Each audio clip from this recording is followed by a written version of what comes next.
Muy buenas tardes, chicos, espero se encuentren muy bien. En el día de hoy les hablaremos sobre el líquido cefalorraquídeo. Nuestro grupo está conformado por Julián Steven Rodríguez, Julián Samuel Tenjo, Jennifer Calderón, Juliana Natalie Rojas y quien les habla, Karin Rodríguez. Somos la mesa 1 del grupo AB. Muy bien, chicos, ahora les hablaré sobre qué es el líquido cefalorraquídeo.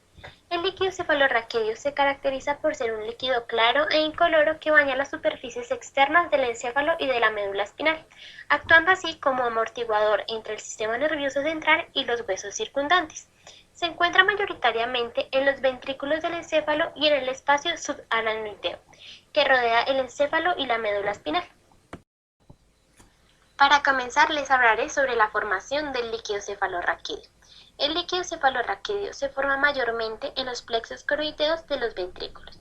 Se calcula que alrededor del 60% del líquido cefalorraquídeo se forma en los ventrículos laterales tercero y cuarto, y el 40% restante se forma en el espacio subaracnoideo. La eliminación del líquido cefalorraquídeo se lleva a cabo a través de las granulaciones aracnoideas, proyección de las células de los aracnoides sobre los senos vasculares que alberga la dura madre. Como último, estos senos desembocarán directamente en el torrente sanguíneo. Ahora les hablaré sobre el proceso de absorción. Los sitios de resorción son principalmente 4. Como primero, tenemos las granulaciones aracnoideas en el seno sagital superior. Este es el sitio principal. Como segundo, tenemos los vasos leptomeningios. Como tercero, tenemos las vainas perineurales de nervios craneales y raquídeos. Y como cuarto tenemos el epéndimo de los ventrículos, y esto cabe aclarar que en condiciones normales el líquido cefalorraquídeo se reabsorbe tan rápido como se forma en los plexos coroideos, lo cual hace que la presión se mantenga constante. Composición del líquido cefalorraquídeo. Su producción está clasificada como secreción más que como un simple filtrado. También existen componentes no celulares y algunas macromoléculas.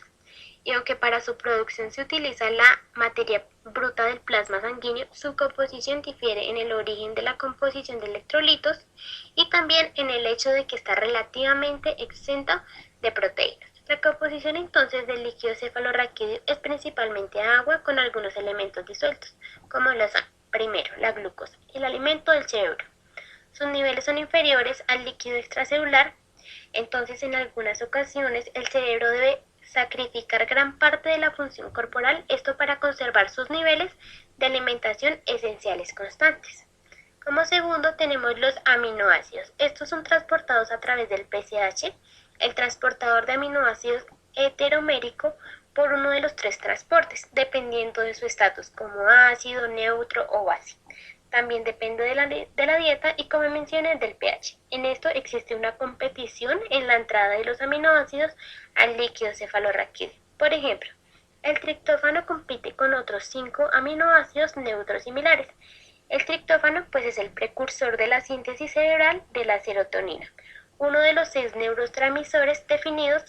Entonces, en un descenso en el aporte de triptófano, el cerebro podría provocar un descenso similar en la cantidad de serotonina sintetizada en el cerebro, y un incremento de su provisión contribuiría entonces a la inhibición competitiva de los otros aminoácidos neutros y esenciales. Como tercero tenemos el ácido nucleico. Este incluye transportes esenciales para la adenina y los nucleótidos. También tenemos la colina, que es una amina. También tenemos las hormonas, que son muy importantes. Por otro lado también tenemos las vitaminas. En esta predomina especialmente las del grupo B. Otro factor de su composición son los electrolitos. El equilibrio electrolítico cerebral es también una homeostasis delicadamente mantenida. Les hablaré sobre la circulación del líquido cefalorraquídeo. Se lo resumiré en 6 pasos, así que acompáñenme. Como primero, pues tenemos la secreción desde los plexos coroideos en los ventrículos donde se produce. Luego pasamos al tercer ventrículo a través del foramen Monro. Luego vamos al cuarto ventrículo a través del acueducto cerebral, o también llamado el acueducto de Silvio. Luego pasamos a través del agujero de Mangiedi de los forámenes de Luschwa, para entrar allí al espacio subaracnoideo. Luego vamos a través de las cisternas en el sentido rostral. y esto hacia abajo en sentido caudal en el espacio subaranoideo alrededor de la médula espinal. Les hablaré ahora del volumen del líquido cefalorraquídeo. En los seres humanos, el líquido cefalorraquídeo se forma en una tasa de 0.35 a 0.5 mililitros por minuto, cerca de 500 mililitros por día. Su volumen promedio en el adulto está entre 130 a 150 mililitros, con un 20% distribuido en los ventrículos y el 80% restante en el espacio subaranoideo. Se calcula que la tasa de recambio del líquido cefalorraquídeo es de 4 o 5 veces por día. Funciones del líquido cefalorraquídeo. Actúa como amortiguador contra traumatismos. Tiene funciones nutricionales dirigidas al encéfalo. Proporciona soporte al encéfalo del tipo hidroneumático para contrarrestar excesiva presión local. Elimina metabolitos del sistema nervioso central. Participa en la regulación intracraneal y es una vía de secreción pineal hacia la glándula de la hipófisis. Punción lumbar es un método que se utiliza para la recolección de pequeñas muestras de líquido cefalorraquídeo con el fin de diagnosticar infecciones bacterianas, micóticas y virales como meningitis, encefalitis y sífilis. También se utiliza para el diagnóstico del sangrado alrededor del cerebro, lo que se conoce como hemorragia subaranoidea, en condiciones inflamatorias del sistema nervioso, incluyendo el síndrome de Guillain-Barré y la esclerosis múltiple. Procedimiento. Lo primero que se debe hacer es obtener el consentimiento informado por parte del paciente o padres donde se explican las posibles complicaciones y beneficios. La punción lumbar casi siempre se realiza en la cama con el paciente de cúbito lateral o puede estar sentado inclinado sobre una mesa o almohada. Se puede utilizar esta posición si no es necesario medir la presión de abertura de la punción o si el paciente no puede permanecer en posición horizontal. Se pide al paciente que se coloque en posición fetal y que arquee la espalda para favorecer la separación de las apófisis espinales y permitir el paso de la aguja. Para determinar el sitio correcto para la inserción, se palpa la porción superior de las crestas ilíacas y se traza una línea imaginaria que las conecte. La aguja debe insertarse en el espacio intervertebral entre L3 y L4 o L4 y L5. Se palpa el espacio intervertebral y se hace una marca como guía. Para preparar al paciente se limpia con una solución antiséptica, se inicia desde el sitio de inserción y se continúa en círculos crecientes. Luego se coloca un campo estéril asegurando que la abertura quede en el sitio de punción.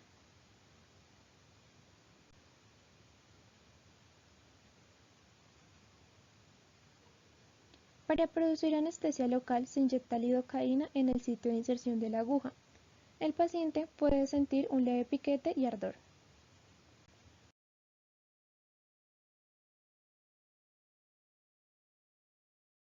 Mientras la lidocaína hace efecto, se organiza el equipo, se abren los tubos de recolección, se ensambla el manómetro y se verifica la aguja espinal y el estilete.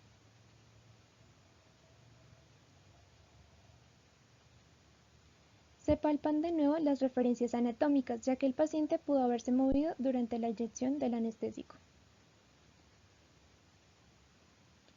Se inserta la aguja espinal de manera que el bisel esté en el plano de las fibras longitudinales de la dura madre. Se aplica fuerza constante y lenta para que la aguja penetre. Una vez en el espacio subaranoideo, se retira el estilete para valorar si fluye el líquido cefalorraquídeo. Si esto sucede, se conecta el manómetro para valorar la presión de abertura y se abre la válvula. Una vez que la columna deja de elevarse, se registran las mediciones.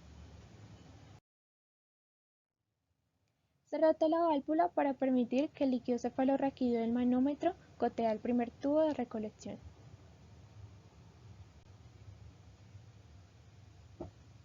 Se desprende el manómetro y se permite que el líquido gotee directamente en cada uno de los 4 tubos. Se obtienen muestras de líquido al menos de 3 a 4 milímetros en cada tubo y si está indicada la citología se requieren al menos 5 mililitros para obtener mejores resultados. Una vez que se recolecta la muestra adecuada, se introduce el estilete, se retira la aguja, se hace presión con una gasa y finalmente se aplica un vendaje adhesivo y se limpia la solución antiséptica. En cuanto a la utilidad clínica, el estudio del líquido cefalorraquídeo sigue siendo de gran utilidad en el diagnóstico de enfermedades infecciosas, neurológicas y oncológicas. Su extracción también sirve como medida terapéutica tanto para la administración de medicamentos como la disminución de la presión intracraneal, entre otros procedimientos. Combinando los hallazgos del líquido cefalorraquídeo, el hemograma y la situación clínica, se pueden diferenciar las meningitis víricas de las bacterianas y decidir si se precisa tratamiento antibiótico o no. Como características normales del líquido cefalorraquídeo tenemos que es un líquido cristalino e incoloro, que su composición química es semejante a la del plasma. Eso quiere decir que vamos a encontrar en circulación componentes como proteínas y glucosa, pero en este caso se van a llamar proteinorraquias y glucorraquia. También es un líquido que está en presión constante, con una velocidad de 0.5 mililitros por minuto y un volumen de 150 mililitros. Se van a encontrar algunas células, pero en muy poca cantidad. Esto teniendo en cuenta que es un líquido estéril y que en este lugar no vamos a encontrar ningún microorganismo ni ninguna flora asociada en condiciones normales. En el tipo de análisis vamos a encontrar 4 análisis. El primero es análisis físico, análisis químico, análisis microbiológico y análisis citológico. En el análisis físico vamos a evaluar dos cosas, el aspecto y el color. En el aspecto vamos a evaluar la turbidez. Esta se puede clasificar entre ligeramente turbia y muy turbio. Algunas literaturas lo clasifican con cruces. Cuando se puede leer a través del líquido cefalorraquídeo sería una cruz. Cuando se puede leer pero con dificultad serían 2 cruces. Y cuando no se puede leer definitivamente serían 3 cruces. En ligeramente turbio vamos a encontrar algunos hematíes y algunos leucocitos. Y en muy turbio vamos a encontrar microorganismos y abundantes hematíes y abundantes leucocitos. En el color vamos a evaluar xantocrómico y blanquecino. En el xantocrómico es el color rojizo o sanguinolento y esto pues se debe a la presencia de eritrocitos por una punción traumática, por hemoglobina, por bilirrubina y por una hemorragia subaracnoidea. Y el color blanquecino pues debido a los leucocitos y a las bacterias. Hay que tener en cuenta que en el color pues este rango puede variar entre xantocrómico y blanquecino, entonces pueden haber algunos de color amarillo y algunos de color rosado, pero pues todos estos debido entre este rango. Teniendo en cuenta el análisis físico, algunas anormalidades del líquido encefalorraquídeo, como el cambio de color y de aspecto, se deben al incremento masivo de proteínas, a hemorragias recurrentes severas y a hiperbilirrubinemias conjugadas. Cuando la turbidez se debe a la presencia de eritrocitos en cantidades entre 500 y 600 eritrocitos, estos le dan un color amarillento o rosado al líquido encefalorraquídeo. La presencia de coágulos en el líquido encefalorraquídeo es anormal y esto indica pues un aumento de proteínas como el fibrinógeno acompañado pues de otras. Cantidades mayores a 600 eritrocitos le dan un aspecto macroscópicamente hemorrágico. Es cuando vemos el color sanguinolento. La sancrotomía resulta de la presencia pues, de pigmentos degradados de la hemoglobina o por hemorragias intercerebrales o subaracnoideas. En el análisis químico se va a evaluar la glucorraquia, la proteinorraquia, el lactato y el HDL, entre otras. La glucorraquia representa el 60 al 70% de las concentraciones plasmáticas. Y de esta se va a obtener dos resultados, hiperglucorraquia e hipoglucorraquia. Hiperglucorraquia indica hiperglucemia en sangre y la hipoglucorraquia es debida a algunas patologías como hemorragias subaracnoideas, tumores o hipoglucemia, mala perfusión intracraneal. En las proteínas o proteinorraquia vamos a encontrar que las fracciones son similares a las que se encuentran en suero y estas evalúan el grado de afectación de la inflamación, el proceso degradativo destructivo del sistema neuronal. El lactato es dependiente de las concentraciones plasmáticas y lo que nos va a indicar es la destrucción del tejido dentro del sistema nervioso central por la depredación de oxígeno, metabolismos anaerobios, aumento de la producción de ácido láctico. Y el HDL nos va a indicar pues, un aumento en meningitis es por destrucción pues del neutrófilo, linfocitos y células cerebrales y un aumento en infartos y pues tumores. Como tercer análisis tenemos el análisis microbiológico. Este examen es muy importante y muy valioso porque nos arroja un diagnóstico. Este examen está dividido en dos partes, la tinción, que es la más importante, y en el cultivo. La tinción consiste en colorear el sedimento del líquido encefalorraquídeo después de que fue centrifugado por medio del método de Gram y si se considera o se tiene como parámetro con tinta china. Al hacer esto, los microorganismos más frecuentes que vamos a obtener en la coloración van a ser Streptococcus pneumoniae, Haemophilus influenzae, Neisseria meningitidis y E. coli. A partir de que lo que se observa con la tinción de Gram es que el bacteriólogo toma el criterio de cuáles son los medios de cultivo que debe utilizar en la segunda parte de este análisis. Como último análisis, pero no menos importante, tenemos el análisis citológico. Este se utiliza como complemento de los demás exámenes ya realizados o de los demás análisis y todos en conjunto nos indican un diagnóstico. En el análisis citológico vamos a evaluar el recuento celular y el recuento diferencial. Es necesario realizar el recuento celular como el estudio de la morfología que se presenta pues, en el líquido encefalorraquídeo. Para este análisis se debe tener en cuenta que se debe realizar pues, en una cámara de Neubauer, se debe procesar de inmediato, igual que los demás exámenes. Si el recuento de leucocitos es muy elevado, se debe hacer una dilución con suero fisiológico y si hay presencia de hemátides, se debe pues, diluir con turco. Este análisis es muy importante porque dependiendo de la morfología, del tipo de células que encontremos en el líquido encefalorraquídeo, pues vamos a poder clasificar algunas alteraciones de este líquido. Para la interpretación de los resultados de los diferentes análisis hechos en el estudio del líquido cefalorraquídeo se cuenta con hallazgos normales y anormales en población adulta y en población infantil. En cuanto a población adulta, tenemos que un líquido cefalorraquídeo normal en cuanto a aspecto y color es límpido transparente. En cuanto a leucocitos por milímetro cúbico van de 0 a 5. En cuanto a proteínas miligramos por decilitro van de 15 a 45 y en cuanto a glucosa miligramos por decilitro van de 45 a 80. En una meningitis bacteriana, el aspecto y color del líquido cefalorraquídeo es turbo, purulento u opalescente. En cuanto a leucocitos, se encuentran muy aumentados, de 500 a 10.000, con predominio de polimorfonucleares. En cuanto a proteínas, van de 80 a 500 y en cuanto a glucosa, son menor de 40. En una meningitis viral, el aspecto y color es claro o ligeramente turbo o opalescente. En cuanto a leucocitos, se encuentran aumentados de 5 a 300 con predominio de linfocitos. En las primeras 24 a 36 horas predominan los polimorfonucleares. En proteínas van de 30 a 100 y en glucosa se encuentra normal o ligeramente aumentada. En una meningitis tuberculosa, el aspecto y color es claro, malla fina. En cuanto a leucocitos, se encuentran aumentados de 100 a 600, en cuanto a proteínas van de 50 a 300 y en cuanto a glucosa menor de 45.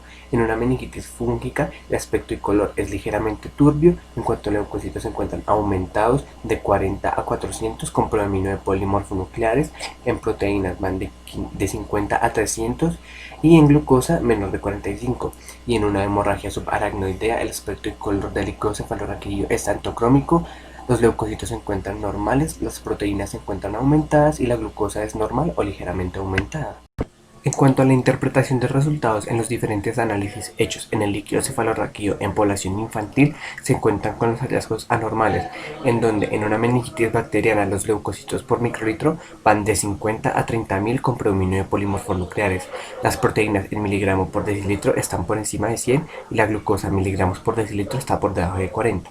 En una meningitis viral los leucocitos se encuentran por debajo de 500 linfocitos, las proteínas se encuentran por debajo de 100 y la glucosa se encuentra normal.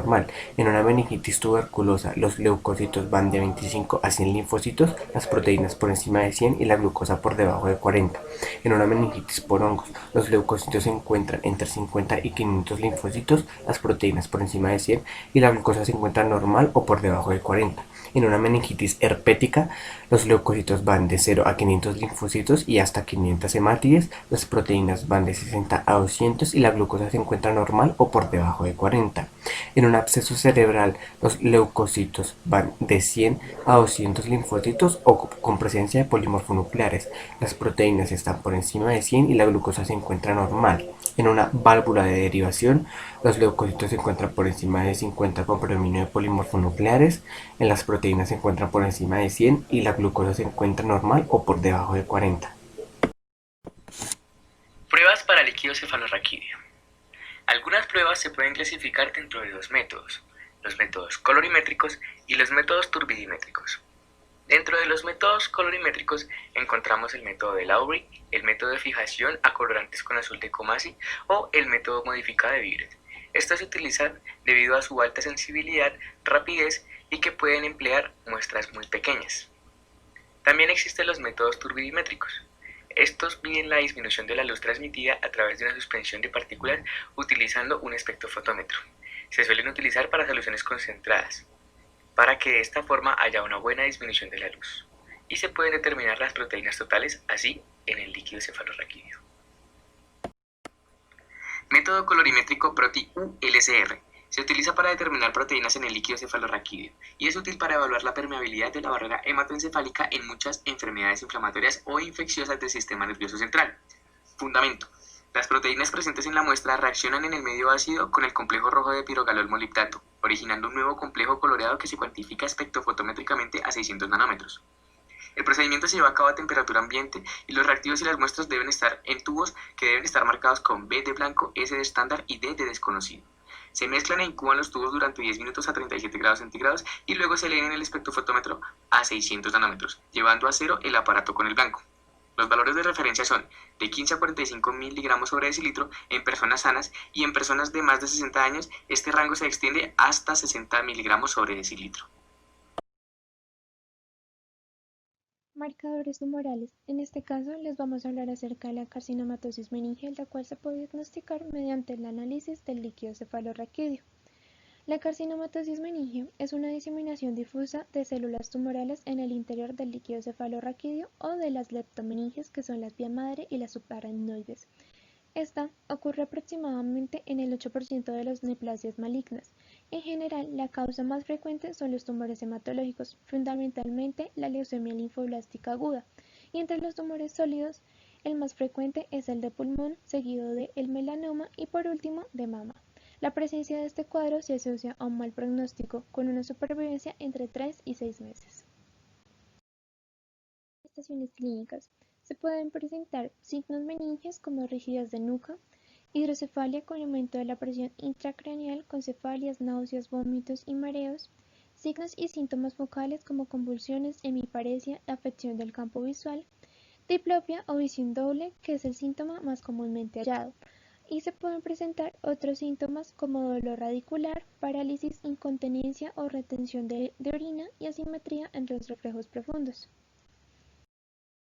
El diagnóstico de carcinomatosis meningea requiere la identificación de células malignas en el líquido cefalorraquídeo, pero dada la dificultad para conseguirlo, la clínica y la neuroimagen son herramientas de apoyo fundamental y en ocasiones suficientes para establecer un diagnóstico. Primero, neuroimagen. La resonancia magnética craneal y espinal tras la administración de gadolinio intravenoso es el método de imagen de elección para el diagnóstico. Los hallazgos indicativos de carcinomatosis meningea son realce o engrosamiento de los nervios craneales, realce nodular o lineal de las leptomeninges llegándose a extender hasta las cisternas basales. Y segundo, el análisis del líquido cefalorraquídeo. La citología positiva para malignidad establece el diagnóstico y es condición suficiente, pero no es condición necesaria para establecer que el paciente presenta carcinomatosis meningea. Los hallazgos citoquímicos son variables. Se pueden obtener presiones de aperturas elevadas, hiperproteinorraquia, pleocitosis e hipoglucorraquia. En la imagen hace referencia a una citología del líquido cefalorraquídeo, donde hay infiltración del líquido cefalorraquídeo por células neoplásicas. Muchas gracias, espero te haya sido de mucha ayuda y nos vemos en una próxima ocasión. Hasta luego.